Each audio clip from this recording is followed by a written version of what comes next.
نماز تراویح سرے سے کوئی نماز ہی نہیں ہے ہی نہیں. کیا مطلب؟ سرے سے کوئی نماز ہی نہیں ہے. اب ذرا تفصیل سنیے. ہمارے دین میں 5 نمازیں شب و روز میں فرض کی گئی ہیں ہر مسلمان پر. یعنی 2 رکعتیں فجر کے وقت، 4 ظہر کے وقت، 4 عصر کے وقت، 3 مغرب کے وقت، 4 عشاء کے وقت. یہ ہر مسلمان پر فرض ہے. اتنی عبادت اس نے کرنی ہے، خدا کے حضور میں حاضر ہونا ہے. یہ اللہ تعالیٰ کے ساتھ ہمارے تعلق کا تقاضا ہے. رسول اللہ صلی اللہ علیہ وسلم پر 6 نمازیں فرض کی گئی تھیں. یعنی عام مسلمانوں پر 5 اور رسول اللہ صلی اللہ علیہ وسلم پر 6. اس کو قرآن نے سورہ بنی اسرائیل میں بیان کیا ہے. اقم الصلاۃ لدلوک الشمس الی غسق اللیل وقرآن الفجر.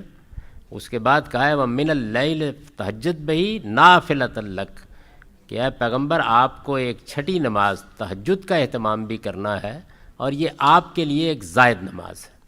تو رسول اللہ صلی اللہ علیہ وسلم بڑے اہتمام کے ساتھ 5 کے ساتھ یہ چھٹی نماز بھی روزانہ پڑھتے تھے. یعنی آپ پر تہجد کی نماز بھی فرض کی گئی تھی. رسول اللہ صلی اللہ علیہ وسلم کی پیروی کے شوق میں مسلمانوں نے بھی تہجد کی نماز پڑھنا شروع کر دی.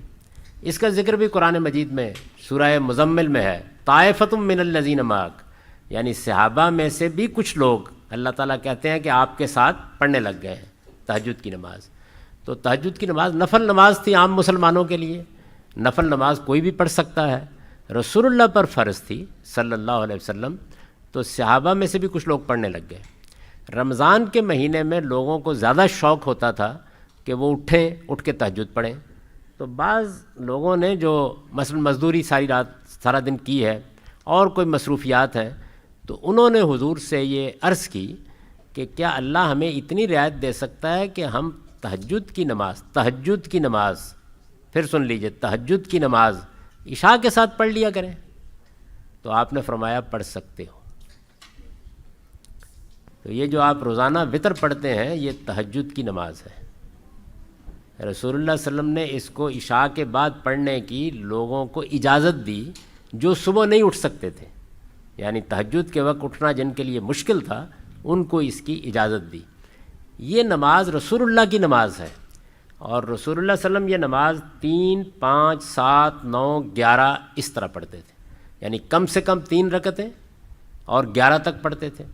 لوگوں نے یہ پوچھا ہے غالباً کسی موقع پر کہ ہم لوگوں کو، آپ کو تو پورا قرآن یاد تھا، کہ ہمیں تو قرآن مجید یاد نہیں ہے اس طرح سے، تو ہم رکعتیں بڑھا سکتے ہیں، تو آپ نے اس کی بھی اجازت دے دی ہے. چنانچہ تہجد کی نماز 3 سے لے کر امام مالک کے زمانے میں 49 رکعت تک پڑھی جاتی تھی. ہمیشہ طاق پڑھی جائے گی. یعنی 3 پڑھی جائیں گی، 5 پڑھی جائیں گی، 7 پڑھی جائیں گی، 4، 6 نہیں پڑھی جا سکتی. تو یہ تہجد کی نماز ہے. عام دنوں میں آپ وطر کہہ کے اس کو پڑھتے ہیں. عربی میں وطر کہتے ہیں طاق کرنے کو. یعنی جو آڈ نمبر ہے اس کو وطر کہا جاتا ہے. عربی میں اگر یہ کہنا ہو کہ آپ کسی چیز کو طاق کر لیں، اس کے نمبر آڈ کر لیں، تو کہا جاتا ہے اوتر. اس سے لفظ وطر بنا ہے. تو یہ وطر جو آپ پڑھتے ہیں عام دنوں میں، یہ تہجد کی نماز ہے، حضور کی اجازت سے پڑھی گئی. یہی نماز ہے جس کو آپ عشاء کے بعد پڑھ کے تراویح کہتے ہیں. اس کو تراویح کا نام کیسے پڑا؟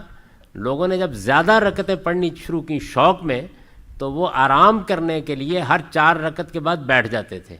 عربی میں اس بیٹھنے کو ترویہ کہتے ہیں، اس کی جمع ہے تراویح. یہ نام بھی ایسے پڑا.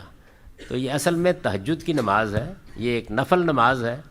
آپ پڑھیں اللہ بہت اجر دے گا، نہ پڑھیں تو آپ کے روزے کو کچھ نہیں ہوگا، وہ پرواز کرنے میں کہیں تھک کر نہیں بیٹھ جائے گا.